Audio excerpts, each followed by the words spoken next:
If you skipped Roccia's companion story because you couldn't be bothered to read it all and just wanted to get the asteroids, or you didn't even understand what was exactly going on, well, then I got some good news for you since I did pay attention, so hereby a quick recap for you. But firstly, let's understand who is Roccia exactly. Well, Roccia is basically someone who wants to make people happy. She always thinks of other people first, she wants them to feel comfortable and good, she looks out for them and she's always very honest. Like she doesn't even take a piece of bread when she thinks she didn't deserve it. And the reason why she has a poker face when she does some performances is because she noticed that people would laugh when she had that poker face instead of the stereotype smiling the whole time. So she decided to make that her signature, having a poker face when doing chaotic weird performances. And of course, she is part of the Fool's troupe, who are basically a group delivering carnival-based performances while they're on the travel. And if you are more interested in Roccia, like how great of a chef she is, how good she can make cool things out of old things, then you can have a look at this video where we read through her whole story.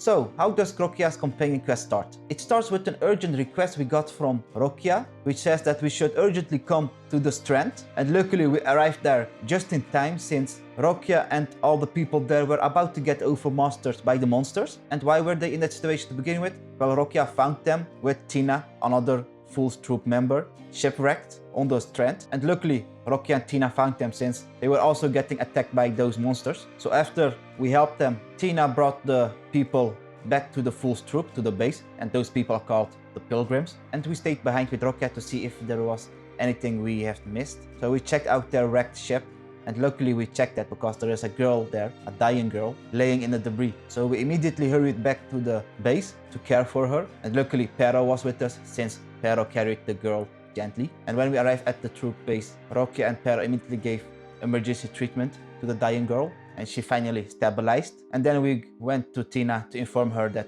she's stabilized now, and Tina was like, "Great job, here's some food for you." But Roccia was like, "Nah, I'm good. I still want to check on this dying girl." So we went back to the girl, did some extra treatment, and after that, Roccia noticed that the pilgrims, so the people we just saved, were all looking gloomy and down. So Roccia went up to them and talked with them if everything is alright, and they said that they had just lost too much, that they were once so happy on their journey on their ship, but things became more and more difficult throughout their journey since they were pursued by the monsters the whole time, so it tested the discords. Many died on their journey, they lost too much. So Roccia was like, "I want to make them happy again. I'm going to perform their favorite opera called Pegasus to reignite their hope again." So her plan was this. She was going to use the belongings of their dead comrades on the wrecked ship she brought along when she found that dying girl to use as stage props so the surviving pilgrims can feel more connected with their comrades again. But there was one item missing when setting up the stage props, and that was a star, which meant a lot to them since they used to sing under it. So we asked one person about the whereabouts of this star, where it is, and he said that dying girl named Luca, her mother used to be the owner of that star. But while talking, the dying girl, so Luca, awakened. So we went to Luca immediately to see if everything is alright. And she basically explained that how sad she is that she lost that star, since it was her dead mother's star. It meant a lot to them, to all the pilgrims. Seeing how sad Luca was, Roccia decided to go back to the wrecked ship and look for the star, to use it for the opera. So we went back to the strand to search for the star, and while searching we noticed that the mist is becoming thicker and weirder, but still we continued to search for the star, its whereabouts, and eventually we ended up in a creepy cave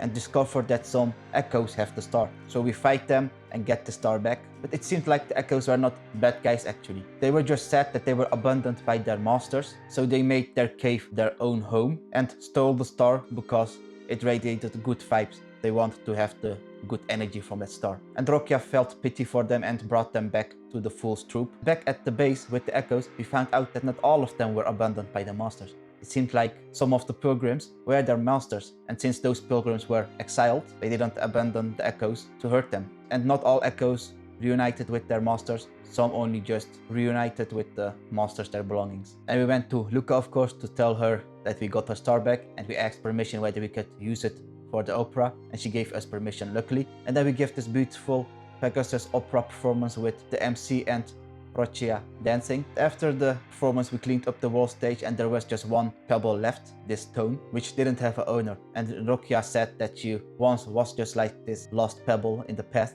but that Pero saved her, which resulted in Roccia finally having a place to belong to. She isn't a lost Pebble anymore. And now she saves everyone, just like how Pero saved her, just like how the fool saved her. And now Roccia asked us whether we wanted to join the troop, but we declined, since this isn't where we belong. But Roccia said that we could always come to her if we needed any help. And as a token of appreciation from Roccia, we got this cool golden pebble, which is a unique one it seems. That is how the whole quest ended. This companion story of Roccia was quite sad actually, because if you go to the event page, it says in the description, what do the exiled pilgrims truly need? So the people we saved. Do they need food, shelter, and perhaps a ray of starry light, a symbol of hope? And now with Roccia by your side, the time has come to seek out that light. So during this whole quest, we gave the pilgrims a food and shelter, but they still were all looking gloomy and sad. So they didn't need food and shelter. But Roccia found their light, which is the star they all sung under together when they were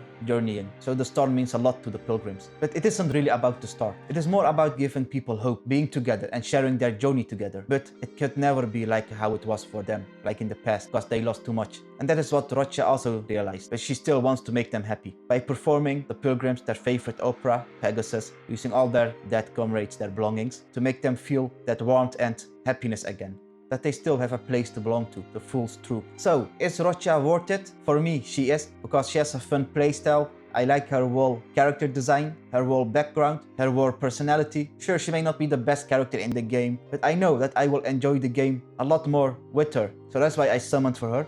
And how I summoned for her was that I did a pull for every push-up I did. So if you're wondering how I did that, check out that video. I thank you for your time and see you the next time.